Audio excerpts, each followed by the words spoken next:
Trauma affects our psychology, it affects our spirit, it affects our body, it affects our mind, it affects every part of us. And you will see the impact. When you feel trauma, you will feel that impact.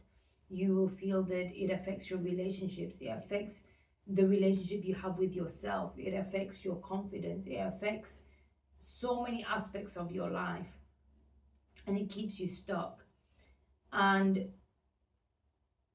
what I want to differentiate is behavior that is normal, such as we have procrastination, we have addictions, we have other behaviors that are natural to the human being. And not every addiction is related to trauma. Everything is framed within trauma. And so I want to challenge that and say that actually there are aspects of the human nature that would explain why we procrastinate, why we get addicted to things. This is the first thing that I want to do is differentiate those two things.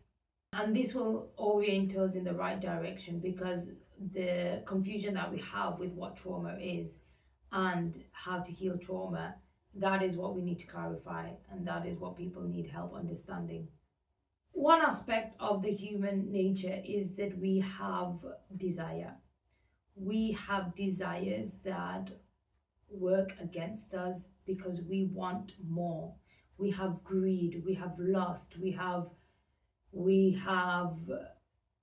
laziness, we have the desire to rebel, we have the desire to indulge in too much. The human being doesn't gravitate towards doing what is healthy and what is the best thing in the long run. It looks at temporary fulfillment. It doesn't look at long-term fulfillment. It doesn't look at, okay, well, this is going to benefit me in the long run. It looks at what is good for me now, what can I enjoy now, and what works. And this is the reason why we procrastinate. This is the reason why we don't behave in the most healthiest of ways. And one thing we need to understand is when we live by our desires, we are bringing chaos into our lives. If you let your desires run you, the impact of that will lead to depression. When you don't have control over your desires and you just allow yourself to run from desires, whatever you feel, you do. You want to eat this chocolate, you eat it. You want to have sex, you have sex, not looking at the consequences of those behaviors. You want to take drugs, you take drugs. You want to get high, you get high. You want to do all of these things, and it is governed. If you live a life governed by your desires, you are going to feel depressed, purposeless, you're going to feel weak, you're going to feel chaotic. There's going to be no structure in your life. And this is very important to rein in when we're looking at healing. We're talking about, first of all, before we even talk about trauma, let's try to first start with our natural human tendencies to self-destruct. Let's try to gain control over those things. When we start to gain control over our desires, when we start to gain control over our mind, we will feel a sense of power. We will feel a sense of control. And what happens is when you live a life where it's run by your desires, you feel out of control. And then human beings don't like the idea of not being in control of their lives. So what they will resort to is trying to control other people. They'll resort to trying to control people in their relationships.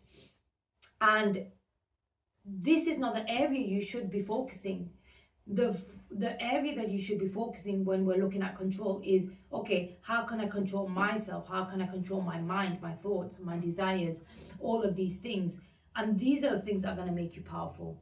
But when you live powerless internally, you're going to try to look for it that externally, and you're going to look to control other people, and you're going to feel very frustrated. You're going to feel you're gonna feel exhausted by that because you can't control other people. It's just not something that's possible.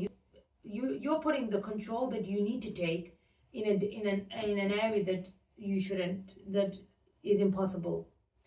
And the reason why we start with desires as well is because desires is what makes us self-destructive, and then trauma adds to it. So let's say you're not living a very disciplined life. You live however you want, you do whatever you want. Your life's going to feel chaotic and unfulfilled. And then when trauma happens, trauma enhances or increases your desires to do things. So if you were traumatized, now your desires to do even more self-destructive things increases.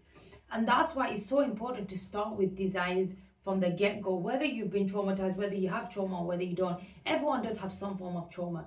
But whether we have trauma or whether we don't, it's the basis that we start with is trying to control our desires from the beginning.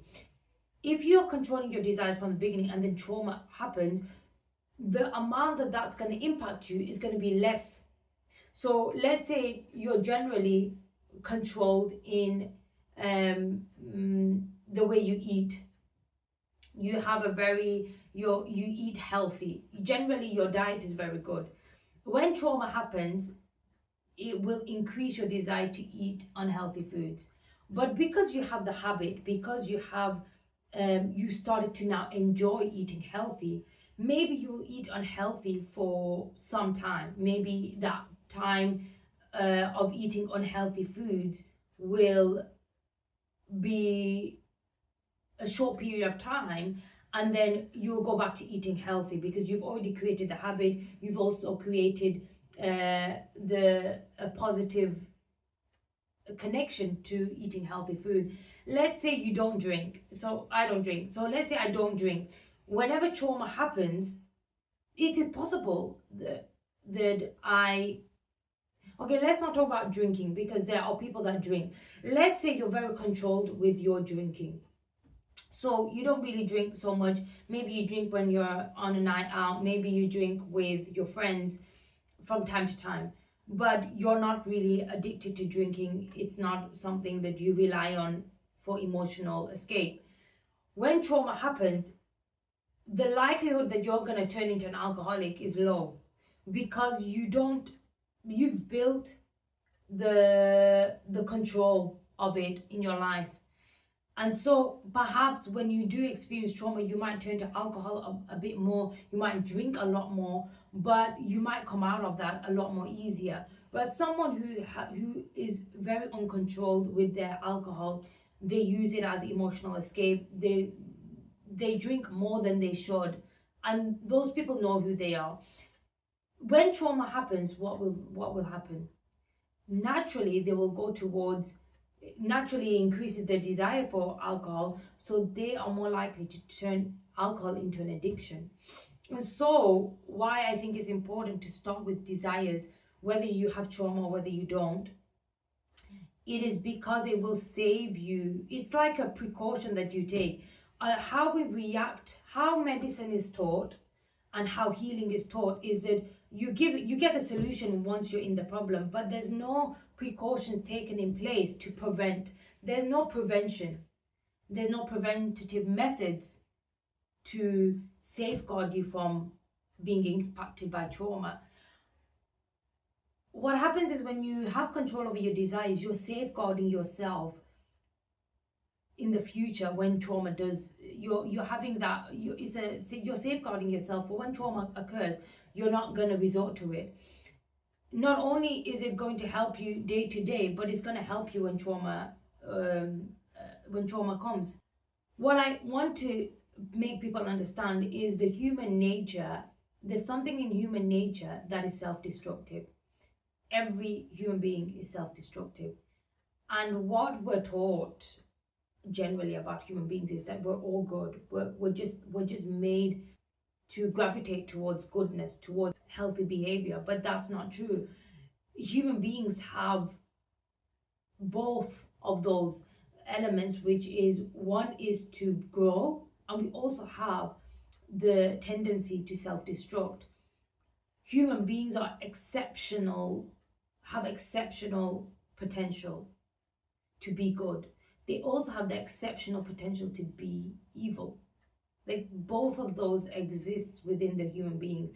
You need to create certain conditions for those things to occur, but those capabilities exist within every human being.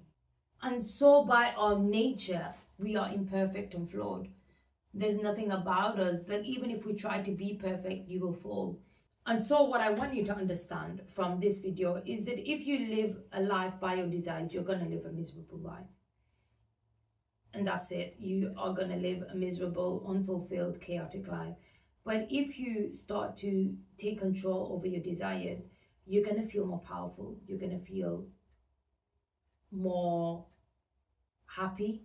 You're going to be impacted less by trauma. And so that is what we will end on. Thank you for joining me in this video. I hope it was helpful. I hope to see you in the next one.